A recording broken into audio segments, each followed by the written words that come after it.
Gimana tuh, Teh? Menjadi dokter itu indah untuk dikenang, tapi malas untuk diulang. Ketika saya udah jadi dokter, ketemu pada usia 4 bulan. Jadi karena ibu hamil wajib diperiksa HIV ya. Betul. Itu wajib karena untuk mengetahui status HIV-nya supaya tidak menularkan ke anaknya. Jadi ketika diperiksa positif positif HIV, ibu itu saya konseling, ibu positif HIV. Saya periksa ternyata suaminya negatif. Dapat dari mana?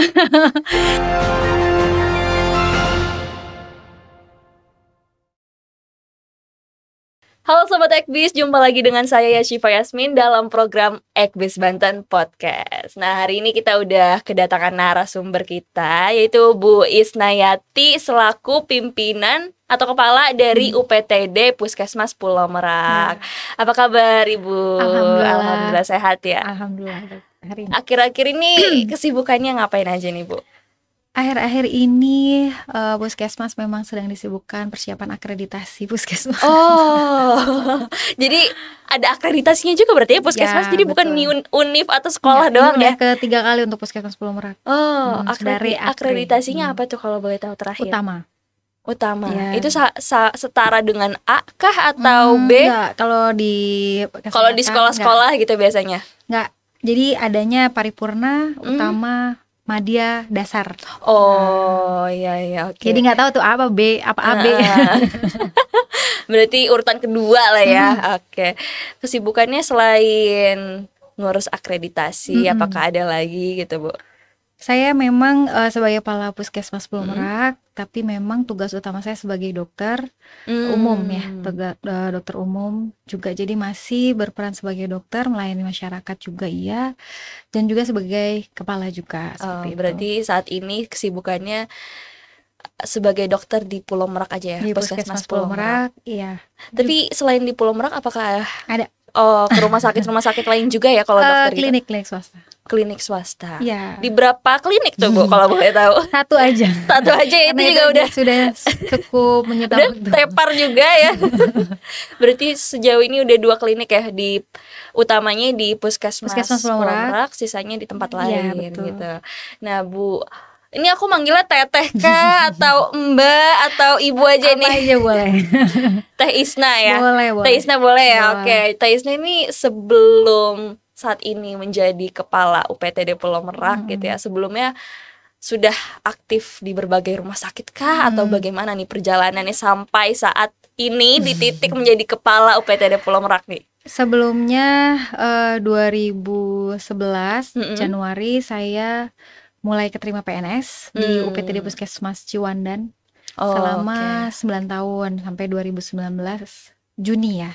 Lalu mutasi itu jadi dokter umum fungsional. Jadi hanya dokter saja, tidak menjadi kepala Puskesmas. Kan karena mulai dari awal sampai 9 tahun. Lalu dipindah mulai Juni 2019 ke Puskesmas Pulau Merak menjadi kepala Puskesmas langsung.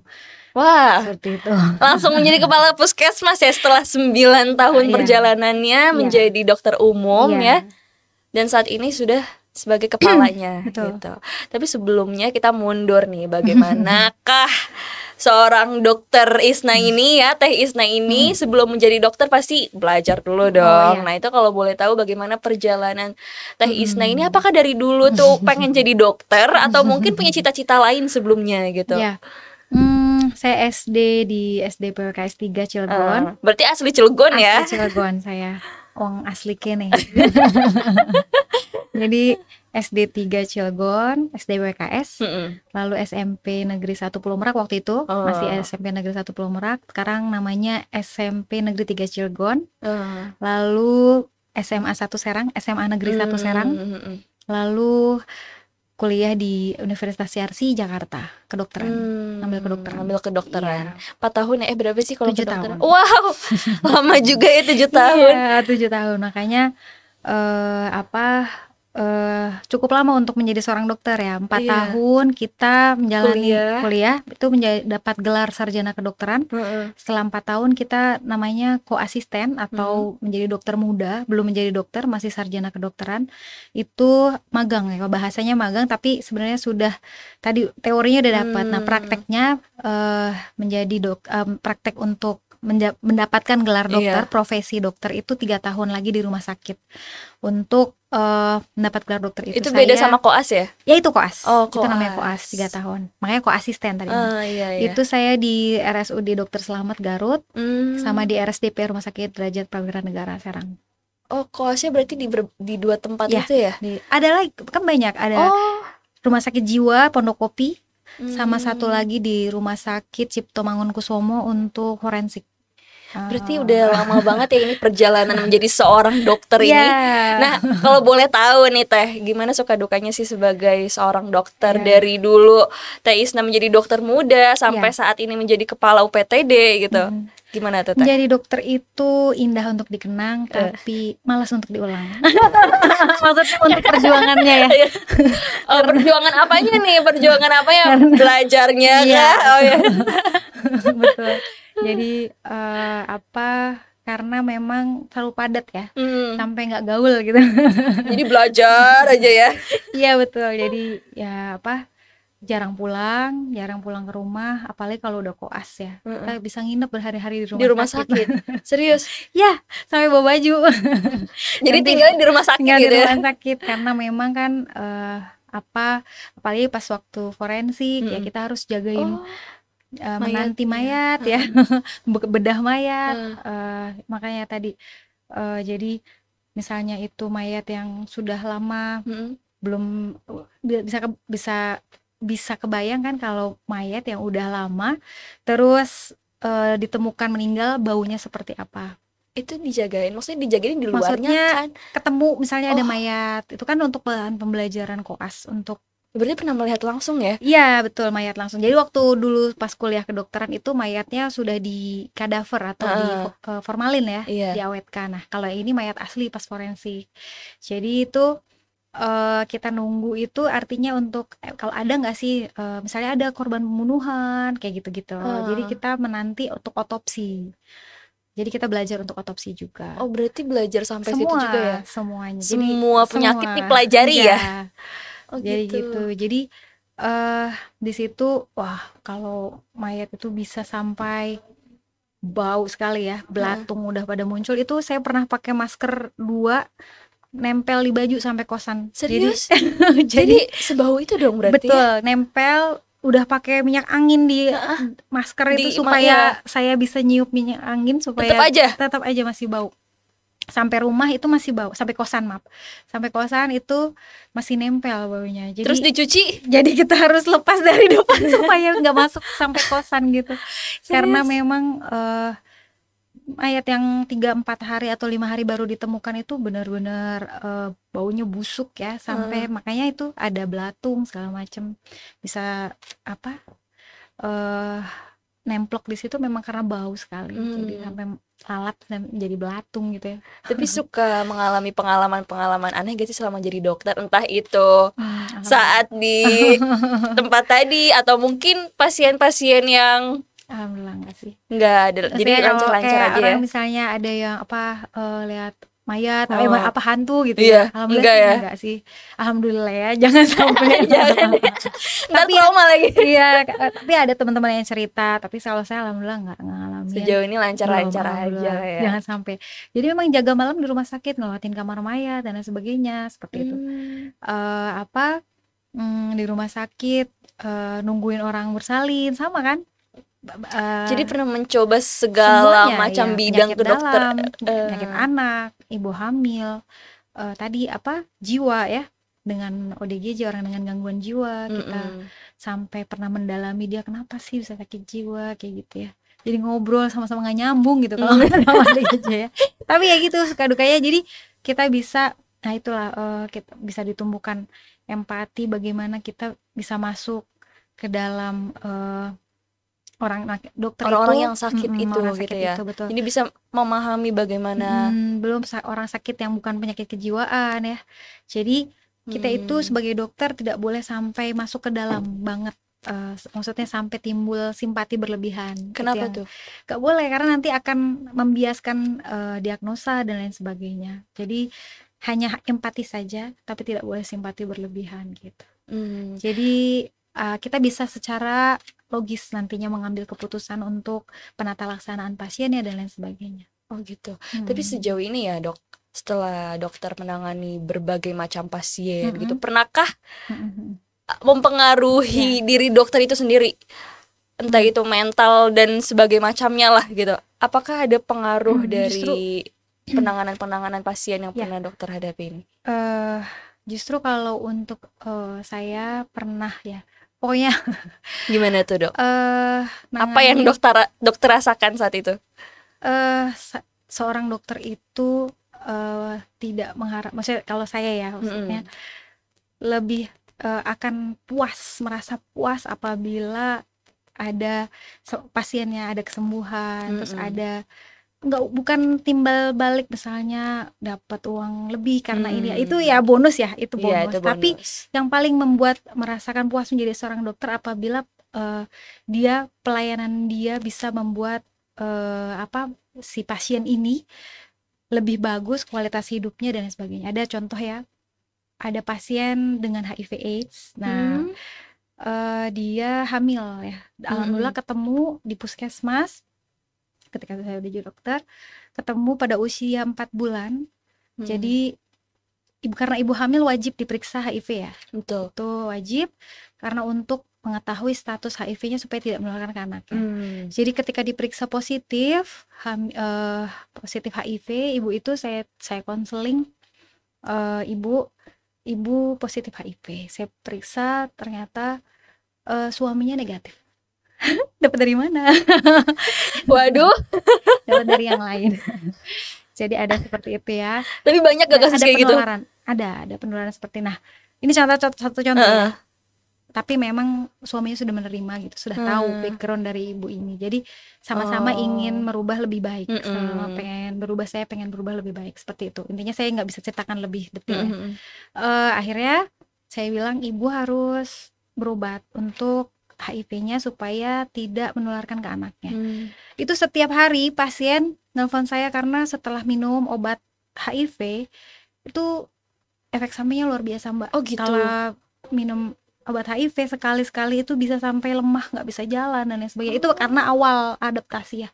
Karena yang diminum obat antiretrovirus atau obat virus yang untuk mencegah penyebaran HIV atau untuk menurunkan HIV-nya. Kan HIV-nya tidak mati, hanya kita lemahkan saja. Untuk HIV ini kan tidak bisa disembuhkan kan. Jadi efek sampingnya efek sampingnya benar-benar nggak bisa ngapa-ngapain sampai dok saya mau nyerah aja. Saya mau nyerah, saya nggak bisa lagi minum obat ini gitu kan. Karena kan dia kombinasi dari 3 antiretrovirus ya. Nah terus saya bilang, ibu maksudnya saya hanya ingin memberikan yang terbaik untuk ibu. Apabila ibu berhenti, apalagi saya nggak bisa tidak bisa lebih dari itu. Kalau ibu berhenti artinya ibu sudah menyerah untuk anak ibu gitu. Jadi ketika itu makanya saya bilang pencegahan HIV itu lebih baik daripada pengobatan. Seharusnya dulu ibu berpikir seperti ini, bukan sekarang. Sekarang sudah saatnya ibu harus lebih kuat daripada itu karena menularkan ke anak ibu gitu kan. Nah ketika itu maksudnya pencegahan lebih baik artinya memang seharusnya dia tidak melakukan itu dari awal gitu ya. Nah, sekarang konsekuensinya adalah ibu harus pengobatan rasa sakit juga. Iya harus lebih kuat daripada itu karena suami ibu ngedukung loh. Saya bilang anak ibu meminta dukungan ibu yang lebih kuat lagi. Saya bilang anak ibu masih sehat di dalam kandungan dan meminta supaya ibu lebih kuat gitu. Akhirnya dia alhamdulillah dia mau gitu ya, karena dia mau saya mau dikonsul untuk dok saya nggak kuat lagi gitu. Akhirnya tapi alhamdulillah dia mau minum obat dan alhamdulillah Mbak sekarang udah lahir anaknya dan alhamdulillah sampai sekarang HIV-nya negatif anaknya. Ya dan itu suatu kepuasan tersendiri buat saya dan saya bisa mencontohkan kepada halayak umum, kepada masyarakat luas bahwa HIV bisa tidak ditularkan dari ibu ke bayinya dengan HIV positif pada ibunya dengan cara pengobatan lebih awal dan lain sebagainya. Jadi banyak yang tidak mau diberitahu ya, dikasih tahu sama tenaga kesehatan kan suka bandel ya maksudnya. Enggak lah, orang saya udah kayak mau mati rasanya. Betul, emang rasanya kayak udah mau mati katanya gitu, dia ngomongnya gitu ya. Saya mau mati dok, udah nggak bisa, saya nggak kuat lagi kayak gitu kan. Cuman karena kita motivasi dan lain sebagainya. Itu berarti yang menjadi kepuasan dokter tersendiri. bukan cuma hanya memberikan resep atau diagnosa saja ya. Karena kalau bekerja di puskesmas seperti itu harus bisa menyentuh hati, mendorong seseorang ini ya. Tapi sebenarnya banyak juga yang nggak mau, ada juga yang nggak mau dibantu seperti itu ya. Kalau udah seperti itu susah Mbak, karena bukan saya yang minum obat kan. Gitu. Jadi itu salah satu kepuasan tersendiri. Berarti kalau misalnya ada pasien-pasien yang ngeyel gitu, gimana dok? Ya itu tadi pendekatan kita balikin lagi, bukan kita yang menginginkan seperti ini, tapi memang ini sudah terjadi, harus bagaimana lagi? Kalau Mbak jadi saya, ya harus bagaimana? Kalau saya jadi ibu, saya harus bagaimana? Seperti itu. Jadi kita posisikan konseling tadi ya penting untuk dia mau memilih solusi terbaik untuk dia apa. Bukan kita yang, saya nggak memilihkan, saya hanya memberikan yang terbaik untuk pasien. Opsi saja yang terbaik gitu ya. Kalau ini seperti ini, kalau ini seperti ini. Gitu. Tapi memang ya itu tidak semudah itu Mbak.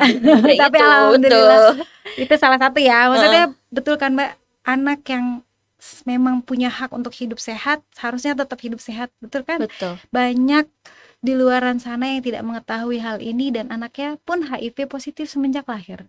Dan itu bisa mempengaruhi bukan hanya masa depannya, ketika dia jatuh, ketika dia luka, bagaimana menularkan kan karena dia di darahnya dari cairan ya kalau HIV ya. Seperti itu Mbak. Jadi pentingnya kepuasan tersendiri dan lain sebagainya. Sampai proses lahirannya pun itu kita urusin gimana caranya supaya bisa tidak menularkan ke tenaga kesehatan dan lain sebagainya gitu. Tapi ini kan dokter selalu mendengar keluh kesah, banyak sekali keluh kesah dari pasien. Ya kan? Bukan hanya satu pasien ya? Iya, bukan hanya satu loh. Ini satu aja kayak kelihatannya kayak udah kebayang gitu gimana dia konsul mengeluh setiap hari dan dokter harus menghadapi keluhan-keluhan tersebut. Betul. Gitu kan. Tapi dokter emang nggak merasa depresi kan karena mendengar keluhan-keluhan terus menerus gitu kan. Belum lagi yang setiap hari, setiap menit nelponin dokter gitu. Pasti kan itu mempengaruhi psikologis dari dokter itu sendiri kan. Tapi dokter pernah nggak sampai datang ke psikolog juga gitu enggak. Alhamdulillah. Takutnya gitu pernah kan kayak aduh gitu.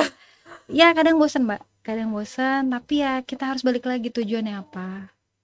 Bukannya sok-sok gimana ya, tapi memang kadang-kadang kita harus tahu ya mana yang penting, mana yang bisa kita tidak dulukan seperti itu ya. Ya tadi selalu diajarkan, mungkin orang tua saya pengen saya menjadi orang yang lebih bermanfaat bagi orang dan sebagainya. Jadi ya itulah mungkin tujuannya saya bisa menjadi dokter ini seperti ini gitu kan. Oh saya bisa menjadi dokter supaya bisa seperti ini gitu. Jadi tujuan-tujuan alhamdulillah sih belum sampai nih ke psikolog atau ke psikiater ya. Aduh jangan deh.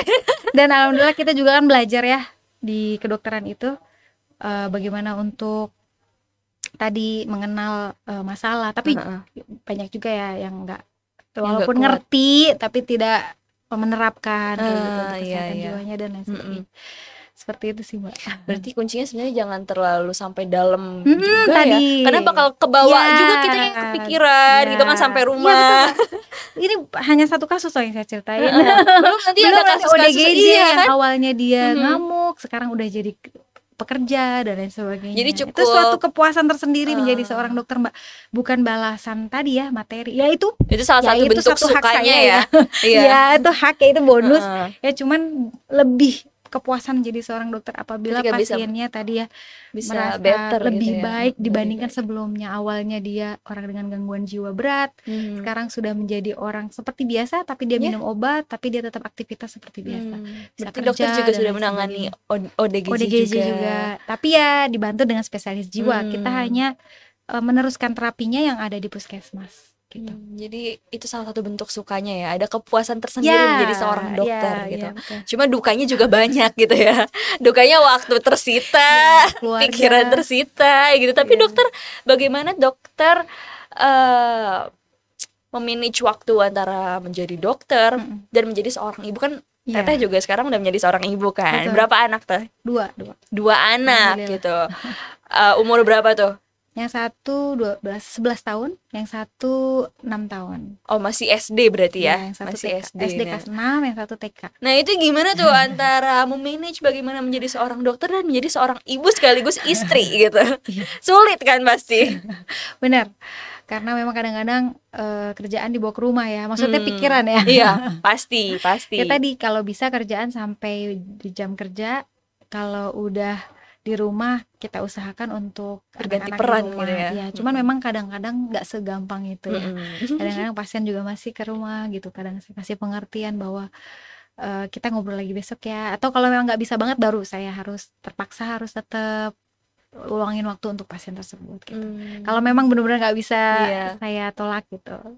Dan saya kasih pengertian sama anak-anak saya, ini penting. Jadi saya harus bisa saya tanganin sekarang gitu. Jadi anak-anak saya juga sudah paham, alhamdulillah. Dan suami saya juga support gitu. Yang penting sih support dari keluarga, ayah, ibu, suami, anak-anak. Dia merasa, oh iya mama saya harus melakukan itu karena memang ini tujuannya baik gitu. Jadi kalau emang enggak, dia juga tahu, jadi nggak terlalu mempermasalahkan. Tapi memang ya tadi kadang-kadang anak-anak juga kan, mama udah sih taruh HP-nya gitu kan, jangan nelfon mulu gitu. Padahal ini konsul pasiennya perdarahan misalnya seperti itu. Oh ya udah gitu. Nah, tapi anaknya udah mengerti ya. Iya, karena udah mengerti bagaimana profesi mamanya. Sekarang mau jadi dokter. Bagus dong, berarti tandanya menginspirasi ya. Seperti itu. Jadi bisa lah ya memanagenya itu. Ya tadi walaupun berat, walaupun susah, tetap harus berusaha semaksimal mungkin untuk memainkan beberapa peran. Belum jadi anak juga ya Mbak, orang tua saya alhamdulillah masih lengkap dan masih tetap bagaimana bisa mengatur waktu juga dengan mereka. Mantap sekali, berarti menjadi seorang dokter ini emang profesi yang mulia dong, bener ya. Karena selain di samping menjadi dokter juga menjadi anak, menjadi istri, menjadi ibu gitu. Jadi cukup berat dan butuh mental baja juga ya Teh. Oke, sekarang kita beralih nih, kita melihat kondisi saat ini nih Teh. Setelah kita ngomongin profil dari Teteh nih, sekarang kita mau ngobrolin tentang saat ini ya Teh. Cuaca kan lagi benar-benar panas banget ya, kemarau. Hujan juga kayak di sini belum hujan-hujan nih, Serang Cilegon ya. Belum hujan-hujan dan debu di mana-mana gitu. Nah, di musim kemarau saat ini Teh, ada gak sih beberapa atau mungkin banyak penyakit yang mungkin muncul gitu akibat adanya kemarau yang panjang ini? Ya, betul. Jadi memang ketika musim kemarau otomatis udara juga menjadi panas ya. Dan ketika udara menjadi panas, daya tahan tubuh seseorang juga ikut menurun ya. Ya, sehingga sangat mudah bagi virus-virus yang ada di luaran kita itu untuk menyerang daya tahan tubuh kita, sehingga kita gampang terserang penyakit ya.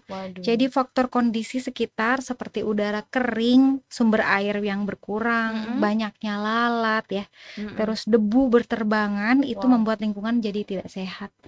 Jadi itu yang menyebabkan beberapa penyakit marak di lingkungan yang seperti ini atau di udara yang memang seperti ini ya. Udara yang sekarang kita alami.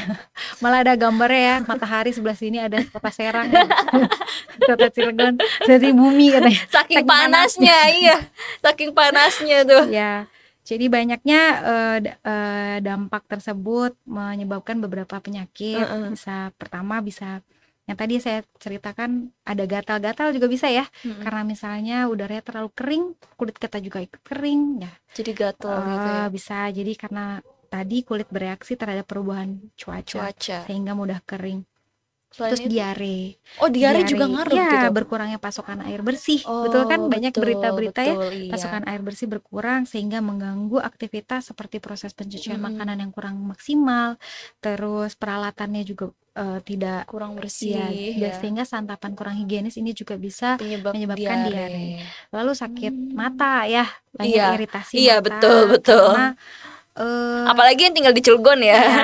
Karena tadi udaranya panas dan tadi banyak debu berterbangan. Terus ISPA ya. Ini ISPA nih. Biasanya bisa pemicunya adalah udara tadi, debu-debu maksud saya, debu-debu yang berterbangan tadi. Terus kebiasaan mengkonsumsi minuman ketika menghadapi cuaca siang seperti ini, apa yang jangan coba kalau minum es kan? Minum es. Emang es berpengaruh dengan ISPA? Ya, maksudnya gini, itu meningkatkan resiko terjadinya infeksi saluran napas atas ya. Gitu. Tiap hari aja minum coba es, pasti akan ngaruh kan? Iya sih. Agak mampet. Gitu ya. Berarti kita kalau keseringan minum es tuh berpengaruh terkena penyakit ISPA. resiko penyakit ya, ISPA. Betul. Ya, betul. Udah gitu pas kita tubuhnya juga kurang bagus ya, tadi daya tahan tubuhnya kurang bagus, maksudnya ya virus juga akan ikut masuk ke dalam tubuh kita. Oke, kita bicara tentang ISPA ini, Dok ya. Ya, oke. Sebenarnya apa penyebab dari ISPA itu sendiri nih? Ya. ISPA tuh mungkin dijelasin dulu ya, ISPA itu apa dan apa sih penyebab dari ISPA itu? Ya, ISPA infeksi saluran pernapasan atas akut ya. Itu di mana saluran napas bagian atas tadi sempat banyak nyebut ya tentang mulai dari hidung, tenggorokan, di sini ada faring di dalam tenggorokan ya, faring, laring, dulu pernah belajar pas biologi ya.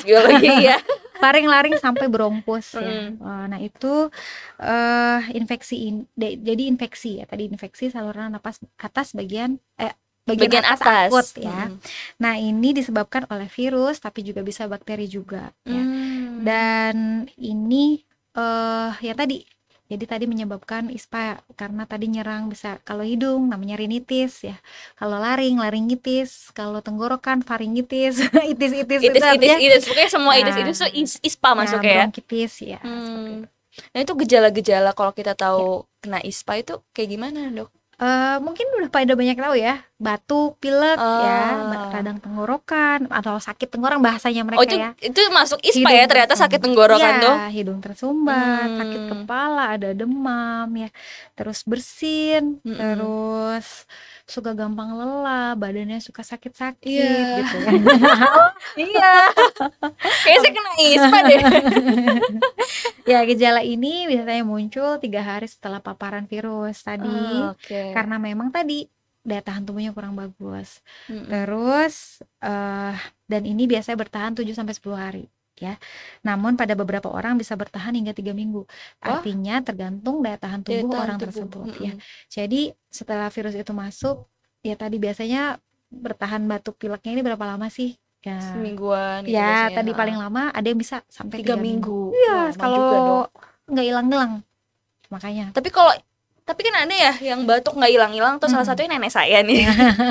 Apa mungkin beda kali ya kalau udah nenek-nenek. Tapi ada juga mungkin, Dok, yang udah lebih dari 3 minggu, apakah itu kalau apa nih? Batuk lebih dari 2 minggu ya, 2 minggu aja deh, 3 minggu. Kalau tadi kan bisa bertahan sampai 3 minggu. Tadi misalnya laringitis itu gejalanya serak ya, suaranya bisa ada awalnya kan cuma batuk pilek biasa, lama-lama serak. Nah itu bisa lebih dari 2 minggu. Kena ya, virus. Laringnya kena. Ya bisa jadi.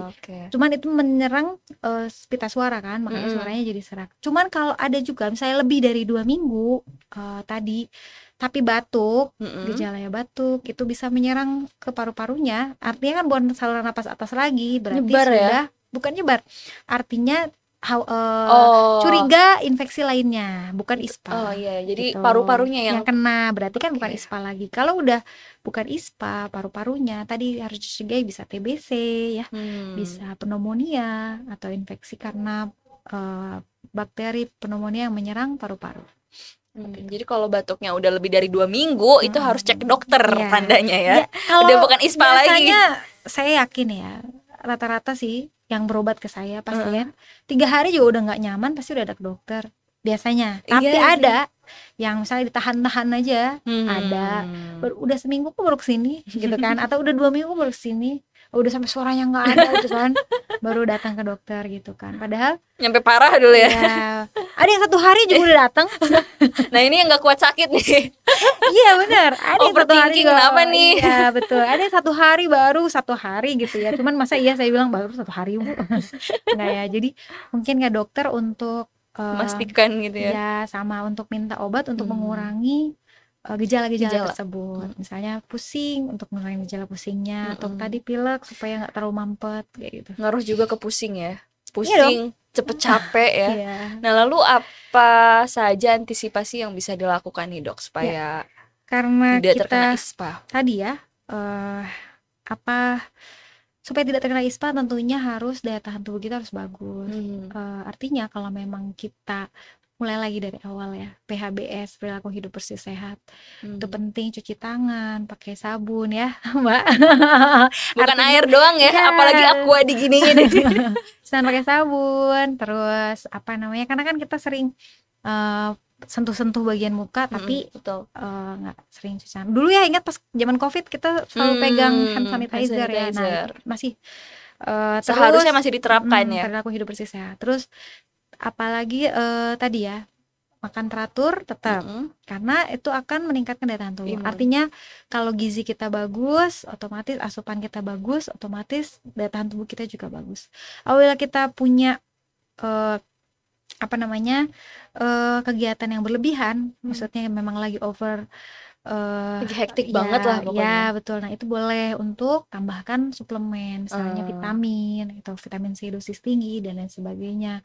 Terus tadi ya, kalau memang lagi panas ya jangan selalu minum es kayak gitu ya. Boleh sekali-kali lah ya, tapi jangan setiap hari.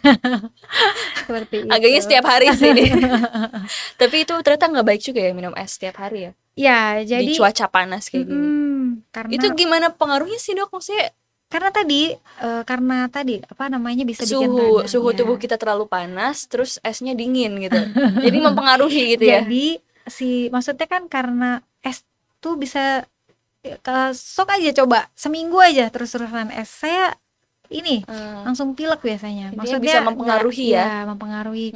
Tadi daya tahan tubuhnya memang lagi rendah juga, terus kita minum es juga, ya gampang terkena infeksi virus, bakteri dan lain sebagainya. Jadi begitu teman-teman. Itulah saat ini sedang yang banyak paling terjadi. Bagus ya air putih aja. Air putih ya, itu paling vitalnya lah ya, air putih. Minum air putih yang banyak karena memang lagi kemarau kayak gini. Dibanding es ya. Tidak dehidrasi. Oke, nah itu dia perbincangan kita pada hari ini, karena sekarang sudah di penghujung waktu ya dok ya. Sebelumnya terima kasih banyak untuk dokter. Mungkin mau memberikan closing statement terlebih dahulu kepada masyarakat nih dok. Apa ya, intinya sih semua penyakit bisa masuk ya, bukan hanya ISPA yang tadi disebutkan, juga banyak, dan di luar itu juga masih banyak lagi. Kita itu tetap harus mengkonsumsi makanan sehat dan bergizi ya. Betul. Dan tepat waktu ya. Kalau emang biasanya 3 kali ya 3 kali sehari. Kadang-kadang kan misalnya jam makan jam 8 molor jadi jam 10. Itu saya sekali lagi dok. Saya bukan makan pagi, makan jam kosor ya. Jadi ya seperti sarapan tetap ya. Sarapan, makan siang, terus olahraga jangan lupa. Ini yang sering dilupain nih sama orang-orang ya. Udah nyuci dok katanya, tapi beda ya olahraga sama nyuci. Nyuci itu aktivitas sehari-hari, tapi kalau olahraga memang kita paksa badan kita untuk olahraga. Terus tadi istirahat yang cukup, kurangi stres, kelola stres dengan baik. Artinya kita memang ada stres, ada banyak pikiran, tapi harus bisa dikelola dengan baik. Cukup minum air putih, jaga kebersihan lingkungan, rajin cuci tangan, hindari orang yang sakit, gunakan masker apabila ada paparan debu, dan misalnya ada teman yang sakit. Apabila kita sakit deh, kita juga pakai masker, udah sadar diri aja. Belajar dari COVID dulu ya, sering kita nih batuk pilek udah pakai masker supaya nggak nularin ke yang lain. Kita care sama mereka, mereka juga tidak menularkan sama kita. Oke, nah itu dia obrolan kita hari ini bersama dokter atau Teh Isna ya. Terima kasih Teh Isna dan sampai jumpa lagi.